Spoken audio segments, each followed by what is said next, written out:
பாரு ஸ்வீட்டி, நான் ஒன்றும் உனக்கு அக்கா கிடையாது, அண்ணி. சாரி சாரி, இனிமே நான் உங்களை அண்ணினே கூப்பிடுக்கேன். உங்கள் வீட்டில் யாரும் இல்லையா? கதவு பூட்டியிருக்கு. பக்கத்து வீட்டு பாட்டிக்கிட்ட கேட்டால் என்னன்னு தெரியும். அந்த பாட்டி வரவே கேளு. முல்ல, இவ்வளோ நேரம் எங்கே போயிருந்த? கடைக்கு போயிருந்த பாட்டி. கடைக்கு போயிருந்தியா? நீ சொல்லுக்கதா நம்பப்படியா இல்லை? எதுக்கு பாட்டி அப்படி சொல்லிய? அவள் கையில் பொருள் ஒன்றும் இல்லைல்ல, அதை வச்சு தான் சொன்னேன். ஆமாம், நீங்கள் 2 பேரும் புதுசாக இருக்கீங்களா? யாரு இவைய? 2 பேரும் எங்கள் சொந்தக்காரங்க. இவ்வளோ 2 பேரும் சொந்தக்காரில்ல? இதுக்கு முன்னே நான் பார்த்ததே இல்லை. உங்கள் 2 பேத்துக்கும் எந்த ஊர்? எங்களுக்கு இதே ஊர் தான் பாட்டி. எங்கள் வீடு பூட்டியிருக்கல பாட்டி. கதவை பூட்டிட்டு எங்கள் அம்மையும் பாட்டியும் எங்கே போயிருக்கவ? 2 பேரும் கதவை பூட்டிட்டு அவசர அவசரமாக வண்டியில் ஏறி போனாங்க. அநேகமாக நான் இன்னைக்கு ஆஸ்பத்திரிக்காக தான் இருக்கோம். நீங்கள் எங்கே போகிறதா கேட்கலையா? நான் கேட்கணுன்னு தான் வந்தேன். அதுக்குள்ளே அவைய 2 பேரும் வண்டியில் ஏறி போயிட்டவ. இவைய வண்டியில் கிளம்பி போகிறதுக்கு கொஞ்சம் மிஞ்சி தான் அந்த கோயிலில் வந்துட்டு போனான். அவள் என்னத்தை சொல்லிட்டு போனால தெரியல. திடீரப்பில் உன் பாட்டிக்கு உடம்பு சரியில்லாமல் போயிருக்கோன்னு நினைக்கேன். அதனை போய் தான் ஆஸ்பத்திரிக்கு கிளம்பி போயிருப்பாவ. அவசரங்கிறதுனால என்கிட்ட சொல்லியிருக்க மாட்டாவன்னு நினைக்கேன். இதெல்லாம் உங்கள் நினப்பு தானாங்க? என்னமோ பக்கத்தில் இருந்து பார்த்த மாதிரி இவ்வளோ நேரம் சொன்னியே. இதெல்லாம் நான் பக்கத்தில் இருந்து பார்க்கணுமாங்கோ? அந்த கோல்முட்டி கோயிலாக வந்துட்டு போனதுக்கு பிறகு தானே கிளம்பி போயிருக்காவ. வேற எங்கே போவ? ஆஸ்பத்திரிக்கு தான் போயிருப்பாவ. அநேகமாக நான் நினைக்கேன் உங்கள் பாட்டிக்கு ஹார்ட் அட்டாக் வந்திருக்கோன்னு. அவள் என்ன இருக்காளோ போயிட்டாளோ தெரியலையே. எவருங்க பாட்டி, இங்கே என்ன எது நடந்ததுன்னு தெரியாமல் கட்டுக்கதெல்லாம் அளந்து விடாதுங்க. என்னது, நான் கட்டுக்கதை அளந்து விட்டேனா? அநேகமாக இதுதான் நடந்திருக்கணும். நீங்கள் அப்படியே நினச்சிட்டு இருங்க பாட்டி. நாங்கள் என்ன எது நடந்துங்கிறத ஃபோன் பண்ணி கேட்டு தெரிஞ்சுக்கிடுதோம். நீ சொல்லதான் சரிதான், ஃபோன் பண்ணி கேட்டு தெரிஞ்சுக்கிடுங்க. நான் வாரேன். இது என்ன கேரக்டர் கவிதா? வாயை திறந்த ஒரு நல்ல வார்த்தை வரல.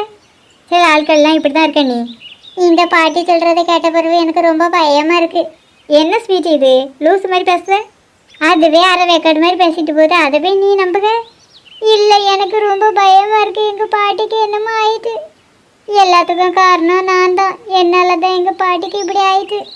எதுக்கு இப்போ நீ அழுதுகிட்டு இருக்க? உங்கள் பாட்டிக்கு ஒன்றும் ஆயிருக்காது. இல்லை, நான் தருணுகிட்ட பேசாமல் இருந்துருந்துக்கணும். இதுக்கு மேலே இங்கே பேசி பிரயோஜனம் இல்லை. நீ நம்ம கிளம்புவோம். வேண்டாம், நீங்கள் போகாதுங்க, எனக்கு ரொம்ப பயமாக இருக்குது. ஏன் முல்ல, எதுக்கு நீ இல்லைன்னு அழுதுகிட்டு இருக்க? அண்ணே அண்ணே, பாட்டிக்கு என்னமோ ஆயிட்டு, எனக்கு ரொம்ப பயமாக இருக்குது. அட லூச, அழாத நிப்பாட்டு. பாட்டிக்கு ஒன்றும் ஆகலை. பாட்டி நல்லா தானே இருக்காவ? அப்போ எதுக்கு அந்த பாட்டி அப்படி சொன்னாவ? எந்த பாட்டி என்ன சொன்னவ? அதான் அந்த பக்கத்து வீட்டு பாட்டி தான். பாட்டிக்கு உடம்பு சரியில்லை, ஹாஸ்பிட்டலுக்கு போனதா சொன்னாவ. அவியலை பற்றி உனக்கு தெரியாதா? அரையும் குறையுமா தெரிஞ்சுக்கிட்டு பேசியிருப்பாவ. இப்போ பாட்டி எங்க? பாட்டி அத்தை வீட்டுக்கு போயிருக்காவ. துபாய்க்கே போயிருக்காவ? துபாய்க்கு ஒன்றும் போல, தூத்துக்குடிக்கு தான் போயிருக்காவ. அத்தை தூத்துக்குடிக்கு வந்திருக்காவ. 2 மாதம் அங்கே தான் தங்க போறாவலாம். அதனால பாட்டி கண்டிப்பாக அங்கே தான் வரணும்னு சொல்லி கூப்பிட்டாவ. அம்மா பாட்டியை கொண்டு விட தான் தூத்துக்குடிக்கு போயிருக்காவ. அப்போ பாட்டி ஹாஸ்பிட்டலுக்கு போகலையா? எத்தனை வாட்டி சொல்லுக்குது? பாட்டி தூத்துக்குடிக்கு தான் போயிருக்காவ. முதல்ல இதை நீ சொல்ல முடியல. இவ 2 பேரும் யாரு? உன் ஃப்ரெண்டா? என் ஃப்ரெண்ட் இல்லை, ஆனால் தெரிஞ்சவங்க. அண்ணே, தருணோட தங்கச்சி தான் இவங்க. தருண் தங்கச்சியா? நீ கவிதா தானே? ஆமாம், கவிதா தான். என்ன எப்படி உங்களுக்கு தெரியும்? தெரியும். கூட நிற்கிறது யாரு? இது எங்கள் அண்ணி. அண்ணினா வருண் அண்ணே ஒய்ஃபா? எங்கள் அண்ணன் உங்களுக்கு எப்படி தெரியும்? தெரியும். உங்கள் அம்மா எப்படி இருக்கவ? நல்லா இருக்கவ. எங்களை பற்றி எல்லாம் சொல்லியே. நீங்கள் யார்? இவ்வளோ சொல்லுங்கன்னு என்ன ஒன்றால் கண்டுபிடிக்க முடியலையா கவிதா? இல்லை, நீங்கள் யாருன்னு நிஜமாவே என்னால் கண்டுபிடிக்க முடியல. நான் தான் உன்னோட முத்த அண்ணே. மறந்துட்டிய கவிதா? உண்மையிலே எனக்கு உங்களை சரியாக தெரியல. நீ அப்போ சின்ன பிள்ளைல, அதனால எல்லாத்தையும் மறந்துப்ப. ஆனால் தருண் என்னையும் மறக்கலை. உன் அண்ணேன் தருண்கிட்ட கேளு, என்னை பற்றி எல்லாமே சொல்லுவான். நீங்கள் 2 பேரும் கடைக்கு போகிறதா தானே சொன்னியே. எதுக்கு இங்கே வந்து நிற்கிய? உங்கள் 2 பேத்துக்கும் சுத்தமாக அறிவுங்கிறதே கிடையாதுல்ல. எதுக்குமா நீங்கள் இப்போ காட்டுக்கு கத்திக்கிட்டு கிடைக்கிய? என் அத்தை இப்போ கோவப்படுதியே. இங்கே ஒரு பிரச்சனை, அதுன்னு போய் தான் நாங்கள் இங்கே வந்தோம். பிரச்சனை அது எப்பவுமே இங்கே நடந்துக்கிட்டே தான் இருக்கும். அது குறையவே குறையாது. கோபப்படாதுங்க அத்தை, உள்ளே வாங்க.